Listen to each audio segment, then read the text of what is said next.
MP Birla স্কুলে জমি দখল করার অভিযোগ উঠল বেহালার সংঘশ্রী ক্লাবের বিরুদ্ধে। অভিযোগ জানিয়ে মুখ্যমন্ত্রীকে চিঠি দেওয়া হলো স্কুলের তরফে। এদিকে পাল্টা রাস্তা দখল করার অভিযোগ জানানো হয়েছে ক্লাবের তরফে। কলকাতার বেসরকারি স্কুলের জমি দখলের অভিযোগ উঠল স্থানীয় ক্লাবের বিরুদ্ধে। বেদখল হয়ে যাওয়া জমি পুনরুদ্ধার করতে মুখ্যমন্ত্রীকে চিঠি দিল এমপি বিড়লা স্কুল। বেহালার এই বেসরকারি স্কুলের তরফে মুখ্যমন্ত্রীকে দেওয়া চিঠিতে লেখা হয়েছে, এমপি বিড়লা গ্রুপের অধীনস্থ সংস্থা এক্সপ্রেস ডেয়ারি কোম্পানি লিমিটেডের বেহালা পূর্ব বাসস্টপের কাছে একটি জমি রয়েছে। 10 কাঠা ওই জমি দখল করে নিয়েছে স্থানীয় সংঘশ্রী ক্লাব। জমির মেন গেট ভেঙে ফেলা হয়েছে এবং নিজেদের ইচ্ছে মতো জমিটি ব্যবহার করছে এই ক্লাব। স্কুলের তরফে দাবি করা হয়েছে 2016 সাল পর্যন্ত সংঘশ্রী ক্লাবের তরফে এই জমিতে দুর্গাপুজো করার জন্য কর্তৃপক্ষের কাছে অনুমতি চাওয়া হতো। তারপর থেকে অনুমতি ছাড়াই এই জমিতে পুজো করা হয়। অন্যান্য কাজেও এই জমি ব্যবহার করে সংঘশ্রী ক্লাব।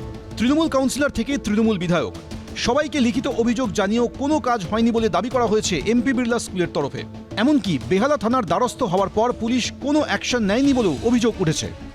আমরা ওটা রেখেছিলাম ল্যান্ডটা কি আমাদের স্কুলে কাজে লাগবে, ছোট বাচ্চাদের কাজে ওখানে একটা আমরা প্লে গ্রাউন্ড তৈরি করব। আস্তে আস্তে টিএমসি ছেলেরা আর নেতারা দখল করে নিল জোর জবরদস্তি, আর দু সাইডে গেটটাকে ভেঙে দিল। হিম্মত দেখেন। তারপরে আমি রত্না ম্যাম যেটা টিএমসি এমএলএ ছিলেন, রূপক গাঙ্গুলি কাউন্সিলর টিএমসি ছিলেন, বললাম দেখছি করছি দেখছি করতে করতে কিছু হলো না। আমি মাননীয় শুভেন্দু অধিকারী স্যার, ওনার যে সিএমও যে আছে আপনাকে মেল, ওই মেলেও আমি পাঠিয়েছি।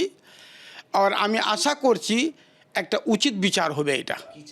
স্কুল কর্তৃপক্ষের বক্তব্য, ক্যাম্পাসে পার্কিংয়ের জায়গার অভাব রয়েছে, তাই পাশের জমিটি শিক্ষকদের বাইক এবং স্কুটি রাখার জন্য ব্যবহার করতে বলা হয়। কিন্তু এই জমিতে রাখা শিক্ষকদের বাইক ভাঙচুর করা হয় বলে অভিযোগ।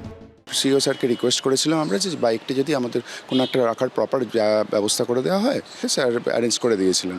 তা সেই কথা অনুযায়ী আমরা গিয়ে বাইকটা রাখি। তা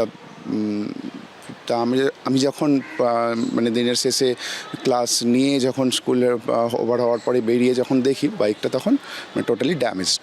পাশে একটি ক্লাব আছে, ওখানে মোস্ট প্রবাবলি ওরাই ওদেরকে কিছু ইনস্ট্রাক্ট করে হয়তো করা হয়েছে জিনিসটা। এসকে সিং উনি যে মানে চার্জেসগুলো দিয়েছেন পুরোপুরি মিথ্যে কথা বলছে। উনি কোর্টে গেছেন, এখন মাঠের ম্যাটারটা কোর্টে চলে গেছে। এটা একটা সাবজুডিশিয়াল ম্যাটার। এসকে সিং যেটা করে আসছে, প্রভাবশালী একটা ব্যক্তি যে টাকা পয়সার একটা গরম দেখায়। দেখুন, একটা পাড়াতে দুটো ছেলে তৃণমূল, 4টে ছেলে সিপিএম, 4টে বিজেপি, এটা হতেই পারে। এর মধ্যে ক্লাব কোনো পার্সোনাল সম্পর্ক নেই। ক্লাব মানে নিউট্রাল বক্তব্য হতে পারে। দখলদারির নেপথ্যে সম্রাট দাস নামে এক তৃণমূল কর্মীর দিকে অভিযোগের আঙুল তোলা হয়েছে স্কুলের তরফে। আমার কি বলছে ক্লাবের জন্যে এই সংঘশ্রী যেটা টিএমসি সম্রাট দাস কি 20-25 লক্ষ টাকা আমাদের ক্লাবে দিন, আমাদের ক্লাব ডোনেশন, আমরা বড় ক্লাব তৈরি করব, তখন মাঠটা ছেড়ে দেব। সম্রাট দাসই এগিয়ে সব করছে। ও টিএমসি নিজেকে ওয়ার্কার বলছে আর লিডার বলছে। এবিপি আনন্দ, এগিয়ে থাকে, এগিয়ে রাখে।